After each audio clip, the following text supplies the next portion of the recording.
Halo teman-teman, ketemu lagi di channel Rumah Burung.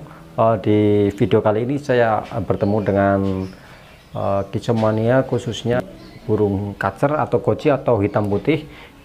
Beliau kembali bercerita banyak tentang masalah-masalah yang ada pada burung koci, dari kanibal, bucung, dan banyak lainnya. Tapi sebelumnya saya mau ucapin kembali rasa terima kasih saya kepada teman-teman yang udah support channel ini, dan mudah-mudahan bisa terus memberikan video-video yang bermanfaat buat teman-teman. Berikut videonya. Selamat siang, Bos. Selamat siang. Hari ini saya berada di mana ini, Bos ya? Di Kemocing. Di Kemocing, tempatnya salah satu Kicomania, khususnya hitam putih ya, Bu, Hitam ya? putih. Hitam putih. Pertama kita kenalan dulu dong. Oke. Dengan Mas siapa ini? Nama saya Sujono. Orang manggilnya sih Johan Amri. Johan Amri. Biasanya ya Johan Amri. Pada tahunnya Johan Amri malah. John Amri ya? Iya. Ini udah berapa lama senang dengan koci atau kacer? Baru 6 tahun ke belakang lah. Baru 6 tahun? Iya, baru 6 tahun. Belum Jangan lama. baru dong kalau udah 6 tahun. Oh iya. Belum lama lah. Belum lama, iya. Otomatis selama 6 tahun merawat burung koci, banyak sekali dong untuk pengalaman yang bisa diceritakan nantinya. Untuk permasalahan-permasalahan biasanya apa aja yang bisa terjadi di burung koci? Burung koci itu permasalahannya paling banyak, dari mulai ada yang kanibal, ada yang bucung, ada yang nangkur, ada yang ngelantek, banyak sekali kalau ada. Kanibal, bucung, nangkur, dan kelantai itu biasanya masalah di koci. Iya, betul. Terus untuk kanibal sendiri biasanya itu bisa terjadi kayak gitu dari karakter burung, atau kita ngasih pakannya nggak benar, atau gimana, atau rawatannya yang salah, atau gimana? Kalau dari kanibal, pertama kanibal ada berapa macam, ada kanibal dada, kanibal sayap, sama kanibal ekor. Kalau kanibal sayap rata-rata kebanyakan karena dia over emosi, jadi badannya selalu panas, pengennya tarung terus, tapi tidak keluar. Jadi cuma di dalam aja, dia emosinya dipendem-pendem terus, larinya nanti ke sayap. Sayapnya dipotongin nanti dia. Motongin sayap gitu? Motongin sayap. Dipotong kayak gitu, bukan ditarik, biasanya dipotong sampai belakang. Sayap. Bisanya sampai habis kayak gitu? Bisa habis sampai belakang. Kalau udah selesai habis, biasanya sininya, samping. Gitu. Iya. Itu untuk kanibal sayap karena over emosi, salah rawatan. Iya. Kalau perawatannya benar, akan balik normal lagi. Biasanya kalau itu mengatasinya biasanya bagaimana? Biasanya kalau burung kayak gitu, kita mandikan 2 kali sehari. Terus pakannya itu jangkrik minim, perbanyak roto, dan jemurnya minimal sekali. Oh, kayak gitu. Karena mungkin emang karakter burung itu udah panas mungkin ya? Udah panas, badannya udah panas, nanti kalau kita tambah panaskan lagi dia nggak kuat. Tambah ngamuk lagi malah. Iya, betul. Malah kita dinginkan badannya. Itu untuk kanibal saya berarti solusinya jemurnya diminimalisir. Terus pakannya jangkrik biasanya berapa, Bos, kalau untuk? 2-3. Jangkriknya cuma 2-3 cukup. Tapi perbanyak roto. Terus di dalam tetap full krodong. Kebalikannya malah. Oh, kalau yang kanibal sayap kebalikannya. Jangan dikerobong. Kalau dikerobong pun itu dibuka sleting. Oh, kayak gitu. Berarti jemurnya biasanya jam berapa sampai jam berapa? Sebelum jam 7:30. Jadi kita keluarkan itu tetap ada pengembunan. Ada. Kalau pengembunan, tapi jangan terlalu sering, nanti burungnya ngedrop. Jadi kita pengembunannya paling seminggu sekali. Oh, kayak gitu. Tapi kalau mandi, dia jam 6 pagi keluar, kita mandikan pasti mau mandi dia. Nanti sebelum jam 7:30 sudah masuk rumah. Habis mandi kita jemur burungnya sebentar. Sebelum 7:30 kita udah masukkan lagi. Oh, kayak gitu. Iya. Itu udah pernah dialami sama masing burung-burung kayak gini? Sudah. Dan berhasil? Berhasil, masih sembuh sampai sekarang pun burungnya masih sembuh. Jadi awalnya memang mungkin jarang digantang atau gimana? Itu saya dapat burung itu kan biasa dari penjual lah. Saya belum tahu karakternya, terus saya ambil aja karena menurut saya itu prospek sekali. Ternyata saya rawat dengan rawatan kayak kawan-kawan lainnya. Biasanya kan tak jemurnya agak kencang, dia nggak kuat. Oh kayak gitu. Langsung kanibal, terus saya pelajari, ternyata dia nggak mau jemur. Oh nggak mau jemur. Nggak mau jemur. Berarti burung goji kalau memang kita yang jelas harus paham karakternya. Betul. Itu burung mau jemur apa enggak kita harus tahu. Kuncinya dijemur sama mandi. Bukan asal ikuti rawatan kayak burungnya lain. Iya, nggak bisa. Kayak gitu. Berarti untuk kanibal sayap, dada dan ekor itu beda apa bos? Untuk beda, rawatan? Sangat beda. Sangat beda. Kalau kanibal dada, kasusnya lain lagi. Dia rawatannya harus dingin. Harus dingin maksudnya sama aja kayak yang tadi. Cuma eksekusi di lapangannya, hari-harinya dia harus benar-benar kering badannya. Kayak gitu. Iya, kalau masih basah dia nanti akan didis. Gigit, bukan didis, malah menggigit, nyabuti kanibal dada ya. Berarti terus untuk rawatan harinya tetap seperti tadi. Seperti sama. Jemurnya jangan terlalu banyak. Betul. Terus untuk pakan jangkrik 2-3 mungkin sama. Tapi, cuma kerotonya bedanya di keroto. Oh, kalau untuk yang kanibal dada? Iya, betul. Bedanya takarannya atau gimana? Kalau kanibal dada itu kan burung kalau bisa jangan sampai bujung di lapangan. Kalau bujung itu pasti kanibal. Burung kayak gitu. Jadi pemberian kerotonya kita minimalisir, tapi perawatannya tetap perawatan dingin. Kayak gitu. Iya, jadi seminggu kalau yang kanibal dada kita kasih aja 2 kali cukup. Untuk kerotonya? Untuk kerotonya. Tapi kalau yang kanibal sayap kita mau kasih suka-suka lah, nggak masalah. Oh kayak gitu. Jadi itu perbedaan untuk goji yang kanibal dada dan sayap. Betul. Kalau di goji yang kanibal sayap kita kasih keroto bebas. Tapi untuk yang kanibal dada kita benar-benar harus diatur. Betul. Tapi untuk eksekusi di lapangan untuk kanibal yang dada gimana tadi? Kalau kanibal dada eksekusi lapangannya sebelum sampai lapangan itu burung harus dibawa dari rumah itu benar-benar kering.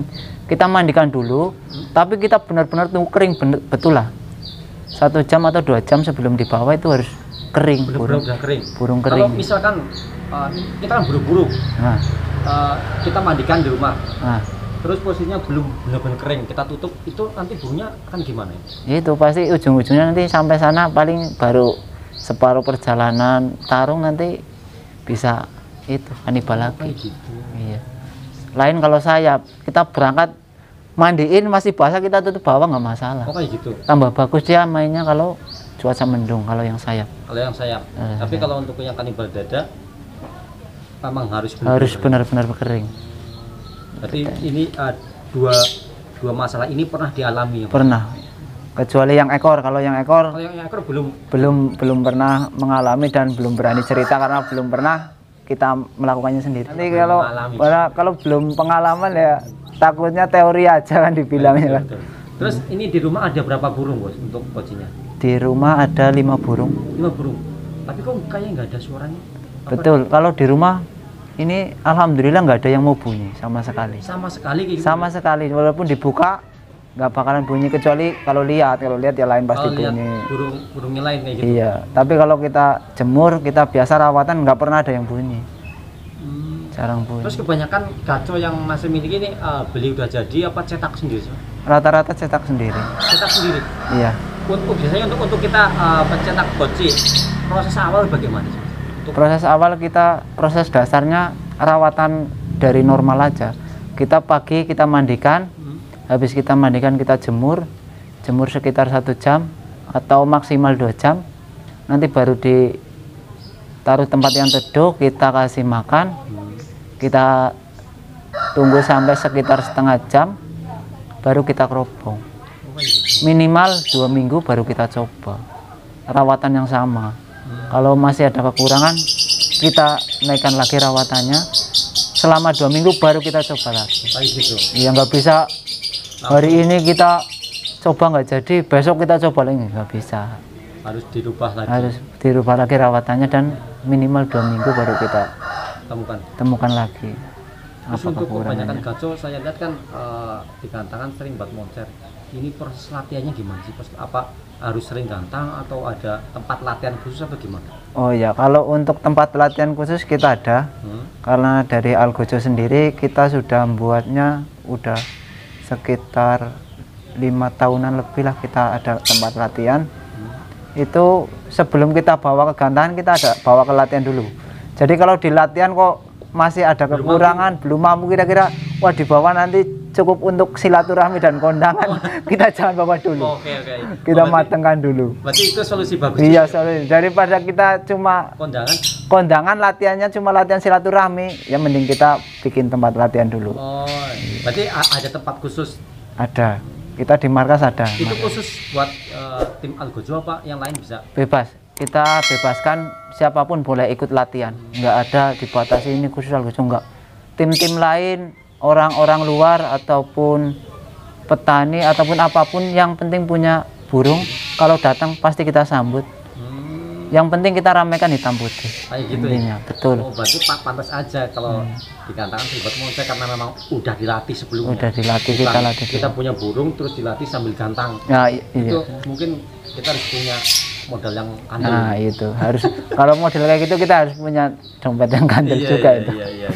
Jadi tadi untuk kanibal ada kanibal dada, sayap, dan tadi solusinya udah diceritakan ya untuk dada dan sayap. Iya. Tapi memang untuk yang ekor belum berani bercerita. Belum berani. Untuk burung bucung. Burung bucung itu ada beberapa hal, ada yang karena over birahi dari kita kasih EF-nya, ada yang salah jemur dari proses jemur dan mandinya. Kalau yang dari salah jemur biasanya dia yang minta jemur sedikit kita jemur banyak, atau yang dari jemur banyak kita jemur sedikit, badannya kurang panas, dia nanti akan bujung dulu biasanya. Oh, kayak gitu. Biasanya tanda-tanda kalau burung ini nih mau pengennya jemur yang banyak itu ada tandanya apa enggak? Ya itu dari rawatan sehari-hari kita. Kita dari nol aja, kita rawat biasa, kita rawatan jemuran 1 jam atau 2 jam. Kok di kandang kok masih ada tanda-tanda bujung? Tinggal kita rubah. Tambahin lagi. Kita tambahin dulu. Kalau misalnya tambahin dulu 2 jam. 2 jam kok masih gitu. Oh, berarti kita balik lagi ke arah balikannya. Oh, berarti kita minimkan lagi gitu aja. Gitu. Tinggal naik turunkan aja hasilnya gitu. Berarti untuk kita pelihara burung goji bagusnya bujung apa enggak sih? Bagusnya jangan bujung di atas. Jangan bujung di atas. Iya, betul. Kayak gitu. Iya, yang penting bujung di keropong nggak masalah atau di bawah nggak masalah. Yang penting di atas jangan bujung. Jelas iya, itu ya. Itu. Udah jelas itu. Akhir bujung itu sakit ya, Bos. Sakitnya tuh di sini, Bos. Luar biasa. Ini tadi untuk masalah kanibal dan bujung. Tadi ada masalah apa lagi, Bos? Dan masalah nangkur. Dia nangkur nanti itu gimana sih, Bos? suka sekali ke ke ruji. Teplak naik turunnya dia nggak ketangkringan, dia naiknya ke ruji. Oh, lompat kayak gitu? Lompatnya ke ruji. Teplak. Itu karena apa, Bos? Itu karena kekurangan tenaga bisa, karena emosinya terlalu tinggi bisa. Berarti kalau burung itu ya berarti ada 2 masalah, karena kekurangan tenaga dan emosi terlalu tinggi. Betul. Terus cara ngatasinya gimana? Kalau kekurangan tenaga dia biasanya dari tangkringan atas ataupun tangkringan bawah, dia akan naiknya ke atas. Dari tangkringan bawah dia akan naiknya ke ruji tapi bagian atas. Kalau kekurangan atas tenaga? Pintu, iya. Kalau dari tangkringan atas pasti dia ke atas lagi. Dia kekurangan tenaga. Enggak langsung ke tangkringan yang enggak. Berarti Dia paling bodor gitu, enggak teratur dia. Tapi enggak bunyi dia. Bunyinya cuma kalau habis lompat dia baru bunyi. Itu biasanya kekurangan tenaga. Itu burung mungkin rawatannya sudah benar, istirahatnya yang kurang. Kadang-kadang kalau kayak orang kita terlalu porsir, nanti begitu kita tandingkan nafsunya besar, tenaganya nggak ada. Ya seperti itu, lemes dia. Dia harus perbanyak istirahat dan kurangi diporsir tenaganya, perbanyak istirahat. Tapi kalau dari burung yang over emosi, dia bukan ke atas lagi, dari tangkring dia bisa ke depan, lurus. Biasanya sambil bunyi dia. Oh, kayak gitu. Berarti itu apa ya? Tanda-tanda itu over emosi sama kurang tenaga. Sama kurang tenaga. Itu namanya tadi apa, Bu? Nangkur. Nangkur itu istilah dalam hitam putih. Iya, nangkur. Terus tadi ada nangkur, terus apa tadi namanya? Ada yang lantai. Itu kalau ngelantai itu karena apa? Ngelantai biasanya kebanyakan kita alami pada burung yang tipe ngerol. Kalau burung tipe ngerol rata-rata dia mau sujud. Kalau sujud dia udah berat kepalanya Tepluk. biasanya jatuh. Oh, kayak gitu. Jatuh ke bawah. Solusinya biasanya kita kasih tangkringan yang besar di bawah. Yang besar. Yang besar ukurannya di bawah, yang di atas lebih kecil. Itu solusi pertama, biasanya kayak gitu. Kalau udah besar kok masih jatuh juga, ya apa boleh buat. Pasti kita kasih ranjau. Solusi terakhir kita kasih ranjau. Tapi biasanya kalau udah tangkringannya di bawah lebih besar, biasanya nggak jatuh. Misalnya untuk ranjau sendiri kita kasih kayak yang rumput-rumput itu, kalau apa cukup dengan kayak bola kayak gitu, Pak? Macam-macam sih ya, ada yang pakai rumput, ada yang pakai bola, ada yang pakai senar. Tapi kalau saya pakainya sukanya pakai bola sih. Bola ya? Bola, kalau saya sukanya pakai bola. Kalau yang burung-burung yang udah nggak ketahan lagi, kalau di bawah pasti dia sujud, jatuh lah itu. Ya udah luar biasa nih tadi untuk masalah-masalahnya sendiri, dan solusinya juga tidak diceritakan, luar biasa sekali pokoknya, ini terbuka sekali Mas ya. Terus untuk gacuan Mas sendiri, ini ada persiapan H-1, H-2 apa? Tergantung burungnya. Kembali lagi kita Kembali ke burung, iya betul. Di sini semuanya rata-rata ada H-1, H-2, kecuali satu burung porsi dia nggak perlu di setel H-1, H-2. Tinggal bawa aja. Ya tinggal sebelum berangkat, yang penting mandi dia. Kayak gitu. Iya, dia nggak perlu di setel-setel. Kalau di setel nggak bagus malah. Tapi kalau yang lainnya ada H-1, H-2, sesuai karakter masing-masing. Tadi masalah kanibal, terus takur, juga bujung ya Pak? Iya betul. Berarti kebanyakan gacuannya Mas bujunya di kerobong semua. kerobong. Iya, kalau Bukan di atas sih. bukan, janganlah. Kalau di atas nanti kasihan yang rawat katanya burungnya. Terus selama ini selama 6 tahun ya Pak ya? Iya betul. Udah jual berapa burung Bos? Cetak berapa burung? Aduh, udah lumayan banyak sih Banyak ya. sekali ya. Iya lumayan banyak, udah sampai keluar Jawa sih. Luar biasa. Asih, udah 18 menit, lumayan panjang. Nah, iya. Mudah-mudahan ini sedikit cerita dari saya dan Mas. Nanti berikutnya mungkin bisa kasih video yang lebih detail tentang masalah-masalah yang ada di video ini. Siap. Salam hitam putih, tetap semangat, ramaikan terus hitam putih.